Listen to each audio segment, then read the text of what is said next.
미국에서 충격적인 일이 발생했습니다. 미국 하버드 대학 교수가 현장 조사를 하던 중 한국과 놀랍도록 닮은 민족을 발견했다고 합니다. 그곳은 한국과 너무 닮아 한국 사람이 가면 마치 고향에 온 것 같은 느낌을 받는다고 하는데요. 미국 하버드 대학교 교수가 우연히 발견한 이 민족이 우리와 얼마나 많이 닮아 있고 우리 민족의 뿌리에는 어떤 사연이 있는 것일까요? 미국에서 날아온 놀라운 이야기 지금 시작합니다. 그 전에 구독과 좋아요 눌러주시면 영상을 제작하는 데 있어 큰 힘이 됩니다. 안녕하세요. 저는 하버드 대학교 문화인류학과 교수 레이첼 브룩스입니다. 12년차 교수로 다양한 민족을 연구해 왔습니다. 저는 요즘 아시아 소수민족의 문화와 이주 패턴에 대해 연구 중이었죠. 제가 처음부터 한국에 관심이 많았던 건 아니었습니다. 아시아 여러 나라의 문화 중 하나로만 알고 있었어요. 하지만 2018년 네팔 티베트 접경 지역 연구 중 우연히 발견한 카루족과의 만남이 제 인생을 완전히 바꿔놓았습니다. 그날은 히말라야 고산지대 카루 마을에 처음 도착한 날이었어요. 처음에는 그저 또 하나의 현장 조사라고 생각했죠. 하지만 마을에 도착하니 주민들이 낯선 외국인 연구자를 반갑게 맞아주었습니다. 특히 기억에 남는 건 그들의 환대 방식이었어요. 마을 입구에서 따뜻한 차와 찹쌀떡 같은 음식을 내어주는 모습이 마치 한국 시골 마을 풍경과 묘하게 닮아 있었습니다. 마을 한복판에 자리 잡고 현지 주민들의 일상을 관찰하던 중 한 여자아이가 무언가를 만들고 있는 모습이 눈에 띄었어요. 저는 호기심에 다가가 물었습니다. 이거 어떻게 만드는 거야? 잘하네. 그때 그 아이가 보인 반응이 저를 깜짝 놀라게 했죠. 아이는 살짝 부끄러워하며 동생 이름을 부르는데 그 말투와 억양, 심지어 손짓까지 마치 예전에 한국 다큐멘터리에서 보았던 한국 아이들과 똑같았습니다. 그 순간 무언가 이상한 느낌이 들었어요. 그냥 우연의 일치일까? 아니면 뭔가 더 깊은 연결고리가 있는 걸까? 그날부터 카루족의 일상을 더 자세히 관찰하기 시작했습니다. 식사 방식, 어른을 대하는 태도, 아이들이 노는 모습까지 모든 것이 한국 문화와 묘하게 겹쳐 보였어요. 특히 눈에 띈 건 음식을 나눠 먹는 방식이었습니다. 큰 그릇에 담긴 음식을 함께 나눠 먹고 어른들이 먼저 식사를 시작한 후에야 아이들이 수저를 드는 모습은 한국의 식사 예절과 너무나 닮아 있었어요.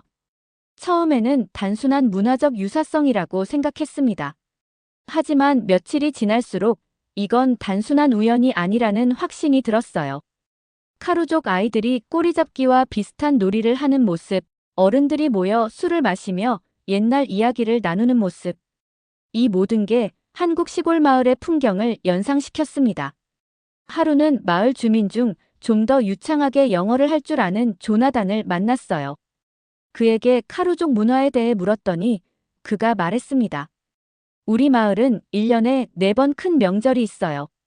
그중 가장 중요한 건 조상님께 제사를 지내는 날이죠. 제사라는 단어에 귀가 번쩍 뜨였습니다.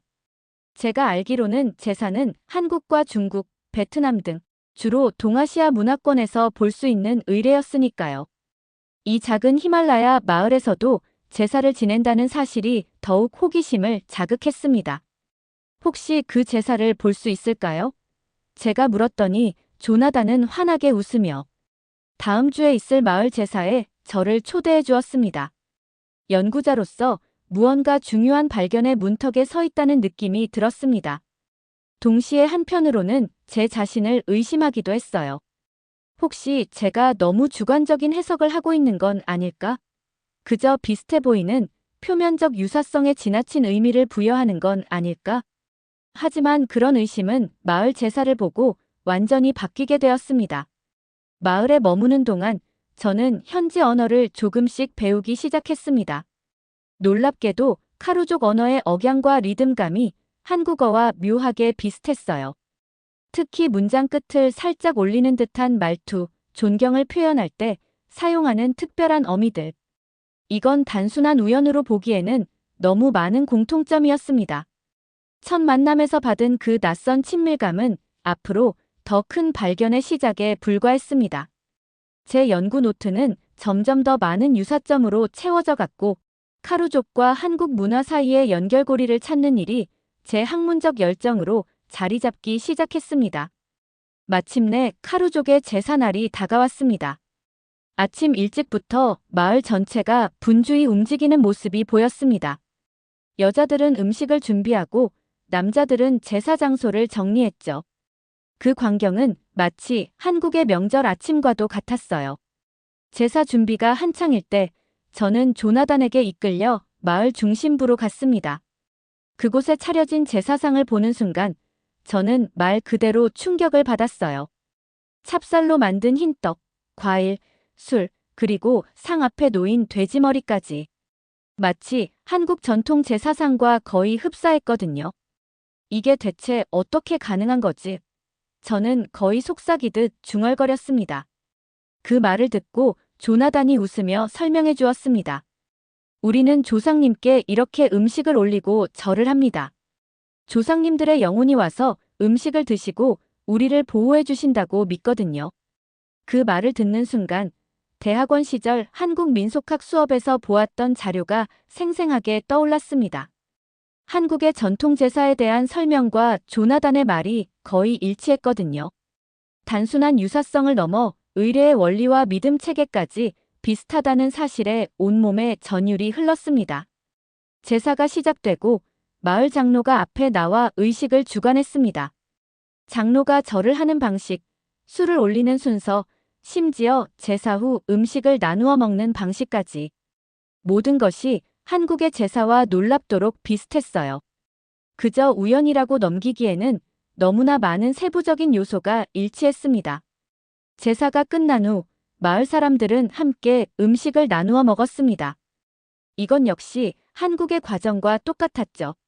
식사 중에 저는 마을 장로에게 다가가 조심스럽게 물어보았습니다. 이 의식은 언제부터 해온 건가요? 장로는 잠시 생각하더니 대답했습니다. 우리 조상 때부터요. 너무 오래되어서 언제부터인지 정확히는 모릅니다. 다만 이 의식이 우리를 지켜주었다는 것만 알고 있습니다. 식사 후 조나단이 저를 마을 뒤편의 작은 신당으로 안내했습니다. 그곳에는 작은 단이 있었고 그 위에는 조상들의 위패와 비슷한 형태의 나무 조각들이 놓여 있었습니다. 한국의 시골 가정에서 볼 수 있는 위패와 너무나 닮아 있었습니다. 이날의 경험은 제 연구의 방향을 완전히 바꿔놓았습니다. 처음에는 그저 문화적 호기심으로 시작했지만 이제는 카루족과 한국 사이의 역사적 연결 가능성을 진지하게 탐구해야겠다는 확신이 들었어요. 두 문화 사이에 이렇게 많은 유사점이 있다는 건 단순한 우연을 넘어 어떤 역사적 연결고리가 있을 가능성을 강하게 비추고 있었으니까요. 그날 밤 숙소로 돌아와 조사 노트를 정리하며 저는 흥분을 감출 수 없었습니다. 지금까지 발견한 유사점을 모두 적어보니 무려 23가지나 되었어요. 음식 준비 방식, 제사 절차, 조상 숭배 방식, 심지어 식사 전 손을 씻는 방식까지 모든 것이 한국 전통과 놀랍도록 일치했습니다. 이건 단순히 흥미로운 문화적 유사성을 넘어 인류학적으로 중요한 발견이 될 수 있겠다는 생각이 들었습니다. 하지만 더 확실한 증거가 필요했어요. 그래서 저는 다음 날 마을 장로들을 만나 카루족의 역사와 조상에 대해 더 자세히 물어보기로 마음먹었습니다. 다음 날 아침, 저는 마을의 가장 나이 많은 장로인 테카 할아버지를 찾아갔습니다. 90세가 넘은 테카 할아버지는 마을에 살아있는 역사책이라 불렸죠. 차 한 잔을 앞에 두고 저는 카루족의 기원에 대해 조심스럽게 물어보았습니다. 우리 카루족의 이야기가 궁금하신가요? 테카 할아버지가 반갑게 웃으며 말했습니다. 우리 조상들은 눈이 많이 내리는 북쪽 땅에서 왔다고 전해져 내려옵니다. 그 순간 저는 귀를 의심했습니다. 북쪽 땅이라니. 히말라야보다 더 북쪽이면 어떤 북쪽인가요? 더 자세히 말씀해 주실 수 있나요? 저는 흥분을 가라앉히며 물었습니다. 테카 할아버지는 천천히 대답했습니다. 우리 선조들이 전해주기를 겨울이면 온 세상이 하얀 눈으로 덮였던 곳이라고 합니다. 큰 전쟁이 있었고 그곳에서 살 수 없게 되자 남쪽으로 또 남쪽으로 내려왔다고 해요. 이 대답은 제 머릿속에 번개를 친 것 같았습니다. 고구려 멸망 후 남하한 유민들의 이동 경로. 이런 가설이 머릿속을 스쳐 지나갔습니다. 물론 확실한 증거는 없었지만 이러한 구전 역사가 실제 역사적 사건과 연결될 가능성은 충분해 보였습니다. 그 전쟁이나 떠나온 땅에 대한 더 구체적인 이야기가 있나요? 저는 더 깊이 파고들었습니다. 테카 할아버지는 잠시 생각하더니 이야기를 이어갔습니다. 우리 선조들은 땅의 중심이라 불리는 강한 나라에 살았다고 해요. 세계의 강이 만나는 곳이었죠. 하지만 더 큰 나라들이 우리를 공격했고 결국 우리는 떠날 수밖에 없었습니다. 세계의 강이 만나는 곳. 고구려의 지리적 위치와 놀랍도록 일치하는 묘사였습니다. 특히 고구려가 당나라와 신라의 연합군에 패배한 역사적 사실과도 맞아떨어졌죠. 물론 이것만으로 확실한 증거라고 할 수는 없지만 적어도 추가 연구의 가치는 충분히 있었습니다. 테카 할아버지의 이야기를 더 들을수록 카루족의 구전, 역사와 한국의 고대사 사이에는 놀라운 연결고리가 있다는 확신이 커졌습니다. 특히 그들이 말하는 세계의 강이 만나는 땅이라는 표현은 압록강, 청천강, 대동강이 흐르는 고구려의 지리를 연상시켰죠. 그날 오후, 저는 마을의 다른 노인들도 만나보았습니다. 놀랍게도 그들의 이야기도 대체로 일치했어요. 눈이 많이 내리는 북쪽 땅, 큰 전쟁, 남쪽으로의 이주. 이 모든 요소가 고구려 멸망 후 유민들의 대규모 이동과 맞아떨어졌습니다. 또 하나 놀라운 점은 카루족은 자신들을 하늘의 자손이라고 부른다는 사실이었습니다. 이는 한국의 단군 신화에서 하늘의 아들 환웅이 내려와 민족의 시조가 되었다는 이야기와 묘하게 겹쳤어요. 제 머릿속은 온통 질문으로 가득 찼습니다. 정말로 카루족은 고구려 유민의 후손일까? 그렇다면 어떻게 히말라야까지 왔을까? 그리고 왜 지금까지 이런 연결고리가 발견되지 않았을까? 그날 밤 숙소로 돌아와 노트북을 펼쳐 지금까지의 발견을 정리했습니다. 문화적 유사성, 의례의 일치, 그리고 구전 역사의 연결점. 이 모든 것이 카루족과 한국 사이의 실제 역사적 연결 가능성을 시사했습니다. 물론 더 많은 연구와 증거가 필요했습니다. 하지만 이미 발견한 것만으로도 학계에 큰 파장을 일으킬 수 있을 거라는 확신이 들었습니다. 무엇보다 카루족의 언어와 한국어 사이의 유사성을 더 체계적으로 연구할 필요가 있었어요. 그래서 저는 카루족 언어의 녹음 자료를 최대한 많이 수집하기로 했습니다. 몇 주간의 현장 조사를 마치고 하버드로 돌아온 후 저는 수집한 모든 자료를 분석하기 시작했습니다. 특히 카루족 언어의 녹음 자료와 한국어 샘플을 비교하는데 많은 시간을 보냈죠. 언어학적 분석은 생각보다 더 놀라운 결과를 보여주었습니다. 비록 어휘는 크게 다르지만 문장 구조와 억양 패턴에서 놀라운 유사성이 발견됐어요. 특히 카루족 언어의 리듬감과 문장 끝을 부드럽게 내려놓는 방식은 한국어와 거의 동일했습니다. 우연히 연구실 동료 제임스가 제 작업을 보고 흥미를 보였습니다. 제임스는 음성학 전문가였기에 그의 도움은 큰 자산이었죠. 이 두 언어의 음운 패턴이 정말 유사하네요. 제임스가 컴퓨터 화면을 보며 말했습니다. 특히 문장의 리듬과 강세 패턴이 매우 비슷해요. 이건 단순한 우연이라고 보기 어렵습니다. 제임스의 확인은 제 연구에 더 큰 확신을 주었습니다. 이제 더 체계적인 연구를 위해 한국어를 배우기로 결심했죠. 다행히 케임브리지에 한국학센터가 있었고 그곳에서 한국어 수업을 들을 수 있었습니다. 한국어를 배우면서 저는 더 많은 유사점을 발견했습니다. 특히 한국어의 존댓말 체계와 카루족이 연장자에게 사용하는 특별한 언어 형식 사이에는 놀라운 유사성이 있었죠. 두 언어 모두 나이와 사회적 지위에 따라 말투를 바꾸는 복잡한 시스템을 가지고 있었습니다. 한국어 선생님인 김 교수님께 제 연구에 대해 이야기했더니 그분도 매우 흥미로워 하셨습니다. 레이첼 교수님, 정말 흥미로운 연구네요. 혹시 그 카루족 언어의 녹음을 들어볼 수 있을까요? 김 교수님께 카루족 노인이 옛날 이야기를 들려주는 녹음을 들려드렸습니다. 그러자 김 교수님의 표정이 점점 놀라움으로 바뀌었어요. 이건 정말 놀랍습니다. 김 교수님이 말했습니다. 억양이 마치 한국 시골 할머니가 이야기하는 것 같아요. 특히 문장 끝을 살짝 올리는 방식이 한국 방언과 매우 비슷합니다. 김 교수님의 반응은 제 연구에 큰 힘이 되었습니다. 이제는 단순한 직감이 아니라 언어학적으로도 의미 있는 유사성이 있다는 확신이 들었어요. 더 깊이 연구하면서 저는 카루족의 민요와 한국 민요의 음악적 구조도 비교해 보았습니다. 놀랍게도 오음계를 기본으로 하는 음악 구조와 특유의 선율 패턴이 매우 유사했어요. 특히 슬픔을 노래할 때 사용하는 독특한 선율 패턴은 거의 동일했습니다. 하버드의 동료 교수들에게 제 연구를 소개했을 때 반응은 엇갈렸습니다. 일부는 매우 흥미롭다며 지지를 보냈지만 다른 일부는 로맨틱한 상상이라며 회의적이었죠. 특히 아시아 연구소의 클라크 교수는 매우 비판적이었습니다. 레이첼, 그런 유사성은 우연의 일치일 가능성이 높아. 문화적 보편성으로 설명될 수 있는 것들이야. 더 객관적인 증거가 필요해. 클라크 교수의 비판은 아팠지만 한편으로는 더 철저한 연구의 필요성을 일깨워 주었습니다. 저는 더 체계적인 비교 연구를 위해 계획을 세웠습니다. 특히 유전학적 연구 가능성도 고려하기 시작했어요.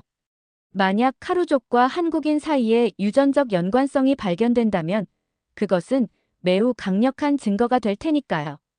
한편, 제 연구에 관심을 보인 사람들도 많았습니다.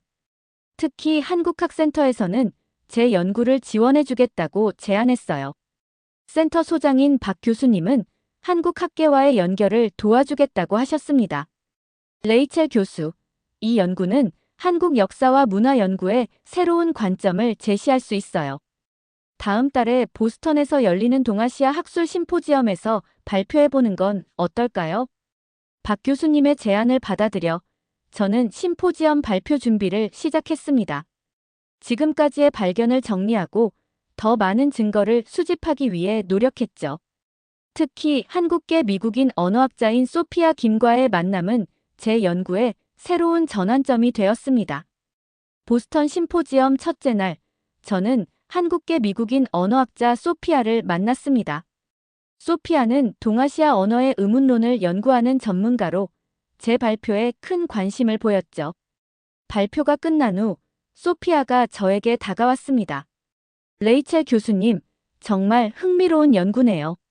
제가 카루족 언어 분석을 도와드릴 수 있을 것 같아요. 한국어와의 체계적인 비교가 필요할 것 같습니다. 소피아의 제안은 제게 큰 행운이었습니다. 소피아는 한국어의 방언과 역사적 변화에 대한 깊은 지식을 가지고 있었죠. 다음 날 소피아와 함께 제가 수집한 카루족 영상과 녹음 자료를 분석했습니다. 소피아는 카루족 언어의 특정 발음 패턴이 한국어의 고대 방언과 유사하다는 점을 지적했어요. 이건 정말 놀라워요. 소피아가 컴퓨터 화면을 응시하며 말했습니다. 특히 이 모음 변화 패턴은 고대 한국어와 매우 유사해요. 현대 한국어에서는 많이 사라졌지만 일부 지방 방언에서는 아직 남아있는 특징이죠. 소피아는 카루족 언어와 한국어 사이의 의문적 대응 관계를 체계적으로 분석하기 시작했습니다. 분석 도중 제가 촬영한 카루족 제사 영상을 소피아에게 보여주었습니다. 그 순간 소피아의 표정이 갑자기 변했어요. 이건 완전히 우리 외할머니 집이에요. 소피아가 감정에 북받쳐 말했습니다. 할머니가 사시던 강원도 시골 마을에서도 똑같이 제사를 지냈어요. 이 돼지머리를 놓는 방식, 절을 하는 순서까지 너무 똑같아서 소름이 돋네요. 소피아의 감정적 반응은 제게 큰 깨달음을 주었습니다. 지금까지 저는 주로 학문적, 언어학적 관점에서 이 유사성을 바라보았지만 소피아의 반응을 통해 이것이 단순한 문화적 유사성을 넘어 정서적으로도 강한 공명을 일으키는 문제라는 것을 실감할 수 있었어요. 소피아, 당신의 반응이 제게 중요한 시사점을 줍니다. 제가 말했습니다. 이건 단순히 문화적 요소의 일치를 넘어 정서적 연결고리가 있다는 의미일 수 있어요. 소피아는 고개를 끄덕였습니다. 맞아요. 한국인의 정서, 특히 정이라는 개념이 있어요. 이건 단순한 감정이 아니라 깊은 유대와 연결을 의미하는 문화적 개념인데 이 카루족 영상에서도 그런 정서가 느껴져요. 정이라는 단어가 제 귀에 새롭게 다가왔습니다. 소피아는 이 개념이 한국 문화의 핵심이며 가족관계, 사회적 유대, 심지어 조상과의 관계에서도 중요한 역할을 한다고 설명했어요. 이후 며칠 동안 소피아와 저는 카루족과 한국 문화의 유사성을 더 깊이 탐구했고, 심포지엄 마지막 날, 소피아와 저는 공동 연구 계획을 세웠습니다. 우리는 카루족 언어와 한국어의 체계적인 비교 분석, 문화적 의례의 비교 연구, 그리고 가능하다면 유전학적 연구까지 포함하는 종합적인 연구 프로젝트를 구상했어요. 이 연구가 성공적으로 진행된다면 동아시아 문화와 역사 연구에 새로운 장을 열 수 있을 거예요. 소피아가 말했습니다. 특히 고구려 멸망 이후 유민들의 이동 경로에 대한 새로운 관점을 제시할 수 있죠. 보스턴에서의 시간은 제 연구의 큰 전환점이 되었습니다. 이제는 단순한 개인 연구를 넘어 학제 간 협력을 통한 더 넓은 프로젝트로 발전하게 된 거죠. 하지만 동시에 더 큰 도전도 기다리고 있었습니다. 하버드로 돌아가면 제 가설을 더 체계적으로 증명해야 했고 학계의 회의적인 시선도 극복해야 했으니까요. 하버드로 돌아온 후 저는 제 연구 결과를 발표할 기회를 얻었습니다. 그날 강당에는 학과 교수들과 대학원생들로 가득 찼습니다. 사실 발표 전날까지도 긴장감에 잠을 이루지 못했어요. 제 연구가 너무 혁신적이어서 오히려 비웃음을 살까 두려웠거든요. 발표가 시작되고 저는 카루족과 한국 문화의 놀라운 유사성에 대해 차분히 설명했습니다. 제사 의례의 일치, 언어의 의문적 유사성, 그리고 카루족의 구전 역사가 고구려 유민의 남하와 연결될 가능성까지 최대한 객관적인 시각으로 증거를 제시했죠. 발표가 끝나고 질의응답 시간이 시작되자 예상대로 비판적인 질문들이 쏟아졌습니다. 특히 동아시아 역사 전문가인 톰슨 교수의 질문은 매우 날카로웠어요. 레이첼, 당신이 발견한 유사성은 흥미롭긴 하지만 이것이 실제 역사적 연결을 의미한다고 보기는 어렵습니다. 문화적 보편성이나 우연의 일치로 설명될 수 있는 부분이 많아요. 그리고 고구려 유민이 히말라야까지 이동했다는 역사적 기록은 전혀 없습니다. 톰슨 교수의 비판은 날카로웠지만 예상했던 것이었습니다. 저는 가능한 한 차분하게 대답했죠. 네, 물론 아직 확정적인 증거는 부족합니다. 하지만 이 모든 유사성이 단순한 우연이라고 보기에는 너무 많고 구체적입니다. 특히 카루족 언어의 의문적 특성과 한국어의 유사성은 단순한 우연을 넘어선다고 봅니다. 앞으로 유전학적 연구를 포함한 더 체계적인 증거 수집을 계획하고 있습니다. 인류학과 학과장인 마이클스 교수도 의구심을 표했습니다. 이건 가설이에요. 하지만 인류학자로서 우리는 가설이 아닌 증거를 따라야 합니다. 더 객관적이고 체계적인 증거가 필요해요. 발표가 끝난 후 저는 한편으로는 실망했지만 다른 한편으로는 더 강한 도전 의식이 생겼습니다. 느낌이 아닌 사실로 증명하겠다는 결심을 하게 된 거죠. 그날 밤 연구실에 늦게까지 남아 계획을 세웠습니다. 카루족과 한국 문화 사이의 모든 유사점을 체계적으로 정리하고 각 항목별로 객관적인 증거를 수집하기로 했어요. 언어, 의례, 민속, 음식, 사회구조, 가족관계 등 모든 영역을 포괄하는 비교표를 만들기 시작했습니다. 소피아와 지속적으로 연락하며 언어학적 분석을 더 정교화했습니다. 특히 카루족 언어의 특정 음소와 한국어 방언의 대응 관계를 수학적으로 분석했죠. 이 과정에서 우연의 일치로 보기 어려운 규칙적인 패턴이 발견되기 시작했습니다. 한 달이 지난 후 저는 두 문화 간 60가지 이상의 구체적 유사점을 담은 비교 테이블을 완성했습니다. 각 항목마다 객관적인 증거와 참고 문헌을 첨부했죠. 이 자료를 바탕으로 학술 논문을 작성하기 시작했습니다. 이 연구에 관심을 보인 동료들도 있었습니다. 특히 유전학 전문가인 로버트 교수가 카루족의 DNA 샘플을 분석하는데 도움을 주겠다고 제안했어요. 이는 제 연구의 결정적인 전환점이 될 수 있는 기회였습니다. 만약 카루족의 유전자에서 한국인과의 연관성이 발견된다면 그건 매우 강력한 증거가 될 거예요. 로버트 교수가 말했습니다. 물론 이런 연구는 윤리적 고려 사항도 많고 카루족 공동체의 동의도 필요하지만 가능성은 충분히 있습니다. 로버트 교수의 제안은 큰 희망을 주었지만 동시에 새로운 도전도 의미했습니다. 카루족 마을로 다시 돌아가 연구의 목적을 설명하고 동의를 구해야 했거든요. 또한 유전학적 연구를 위한 추가 자금도 확보해야 했습니다. 하지만 떠나기 전 저는 한국학센터에서 한국인 유학생들과의 특별 세미나를 개최하기로 했습니다. 제 연구 결과를 공유하고 그들의 관점에서 카루족과 한국 문화의 유사성에 대한 의견을 듣고 싶었거든요. 이 세미나가 예상치 못한 새로운 발견의 시작이 될 줄은 당시에는 몰랐습니다. 한국학센터에서 개최한 세미나에는 예상보다 많은 한국인 유학생들이 참석했습니다. 대부분은 언어학이나 인류학 전공자들이었지만 다양한 학과의 학생들도 있었죠. 모두들 히말라야에 사는 제2의 한국인이라는 주제에 호기심을 보이는 듯 했습니다. 세미나가 시작되고 저는 카루족과 한국 문화의 유사성에 대한 지금까지의 발견을 공유했습니다. 특히 제사 의례와 언어적 특성에 중점을 두었죠. 학생들은 매우 집중해서 들었고 때로는 놀란 표정을 짓기도 했습니다. 발표 후반부에 카루족의 일상 대화와 민요 녹음을 들려주었습니다. 그 순간 강의실의 분위기가 미묘하게 변했어요.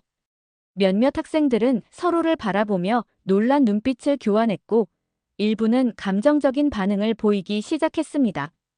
특히 카루족 노인이 들려주는 옛날 이야기를 재생했을 때 앞줄에 앉아있던 민지라는 여학생이 눈시울을 붉히는 것을 발견했습니다.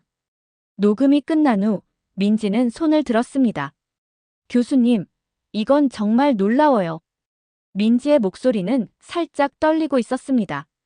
그 할아버지의 말투가 제 고향 충청도 할아버지와 너무 비슷해요. 억양뿐만 아니라 이야기하는 방식, 감정을 표현하는 방식까지. 이건 그냥 언어가 아니라 마음이 같아요. 민지의 말에 다른 학생들도 공감을 표했습니다.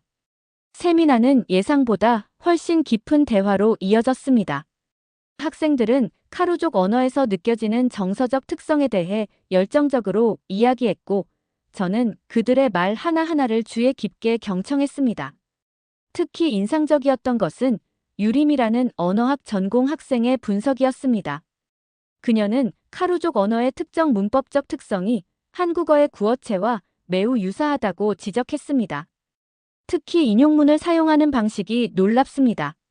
직접 인용과 간접 인용의 경계가 모호하고 말하는 사람의 감정을 전달하는 특별한 어미들이 있어요. 이건 한국어의 아주 독특한 특성인데 카루족 언어에서도 발견된다는 게 정말 놀랍네요. 세미나가 끝난 후 몇몇 학생들이 남아 더 이야기를 나누었습니다. 그들은 제 연구에 깊은 관심을 보였고 도움을 주겠다고 제안했습니다. 특히 민지와 재현은 다음 현장 조사에 통역으로 동행하고 싶다고 말했습니다. 그날 밤 숙소로 돌아오는 길에 저는 깊은 감동을 느꼈습니다. 지금까지 제 연구는 주로 학문적, 객관적 관점에서 진행되었지만 오늘의 세미나를 통해 이것이 단순한 문화적 유사성을 넘어 깊은 정서적 연결과 관련된 문제라는 것을 깨달았거든요. 제 연구 노트에 새로운 키워드를 적었습니다. 이제 카루족과 한국 문화의 유사성을 단순한 표면적 특성이 아닌 깊은 정서적 개념을 중심으로 재해석해야겠다는 생각이 들었습니다. 이 세미나는 제 연구의 방향을 크게 바꿔놓았습니다. 이제 저는 단순히 두 문화 간의 역사적 연결을 증명하는 것을 넘어 그들이 공유하는 깊은 정서적 구조와 세계관을 이해하는 데 초점을 맞추게 되었습니다. 그리고 이러한 새로운 관점은 곧 학계에서도 큰 주목을 받게 되었죠. 세미나 이후 몇 달 동안 저는 민지와 재현의 도움을 받아 카루족과 한국 문화의 정서적 연결고리에 대한 연구를 심화시켰습니다. 특히 한국의 정 개념과 카루족의 정서 표현 방식을 비교하는 작업에 집중했죠. 마침내 시카고에서 열린 미국 인류학회에서 제 연구 결과를 발표할 기회를 얻었습니다. 이 학회는 인류학계에서 가장 권위 있는 행사 중 하나로 많은 학자들이 참석하는 자리였죠. 발표 당일 예상보다 많은 청중들이 강의실을 가득 메웠습니다. 처음에는 긴장했지만 곧 제 연구에 대한 확신과 열정이 그 자리를 대신했죠. 오늘 제가 여러분과 공유하고자 하는 것은 단순한 문화적 유사성의 발견이 아닙니다. 이것은 하나의 정서, 하나의 세계관이 시간과 공간을 초월해 어떻게 보존되고 표현되는지에 관한 이야기입니다. 이전과 달리 이번 발표에서는 카루족과 한국 문화의 표면적 유사성에서 시작해 점차 더 깊은 정서적 구조로 파고들었습니다. 언어, 의례, 사회 구조 등의 유사성을 보여준 후 마지막으로 정이라는 개념을 중심으로 두 문화의 공통적 정서 구조를 설명했죠. 특히 카루족 노인의 이야기와 한국 시골 할머니의 말투를 나란히 비교한 영상이 큰 반응을 얻었습니다. 두 영상에서 드러나는 억양 감정 표현 방식, 심지어 손짓까지의 유사성은 많은 청중들을 놀라게 했어요. 여러분이 방금 보신 것은 단순한 언어적 유사성을 넘어선 정서적 일치입니다.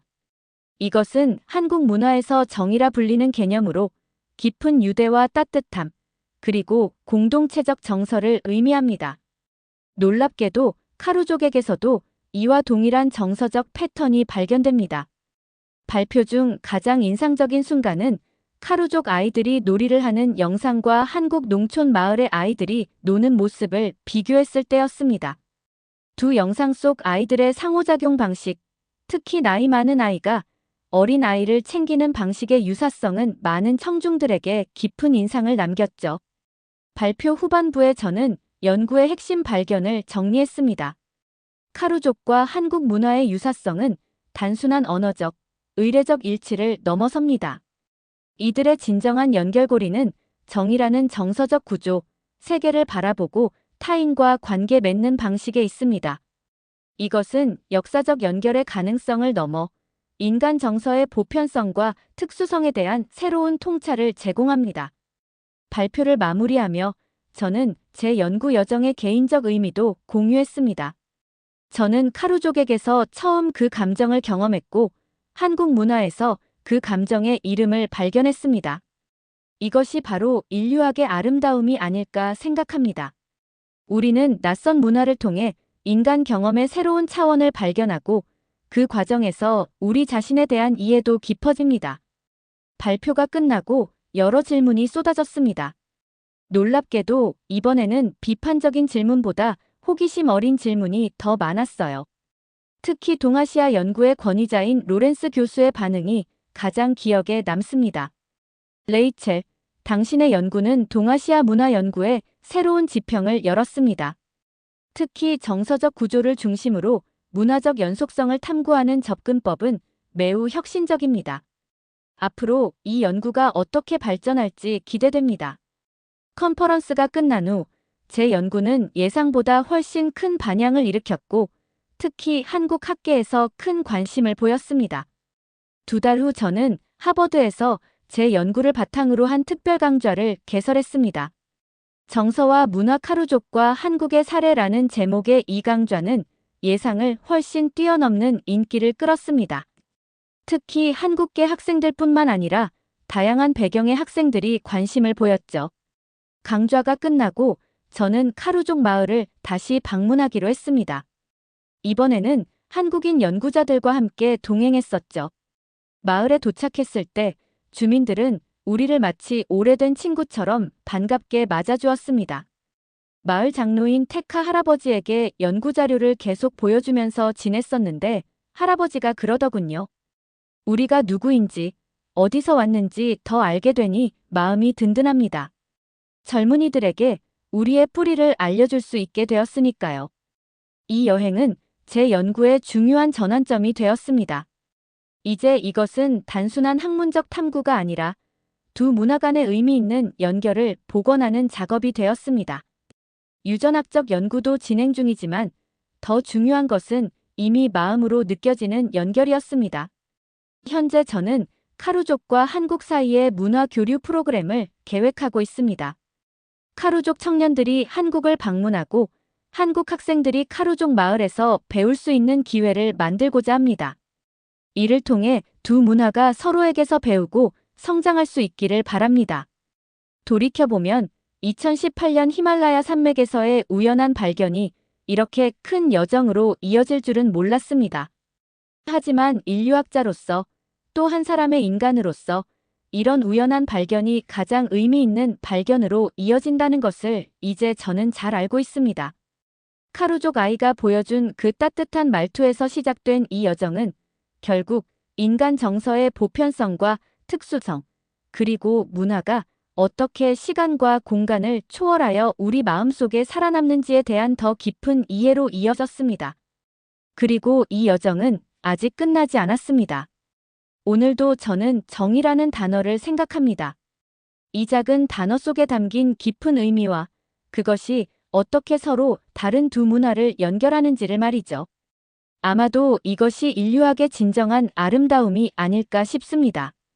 우리는 낯선 것을 통해 가장 친숙한 진실을 발견하고 그 과정에서 우리 자신에 대한 이해도 깊어지니까요.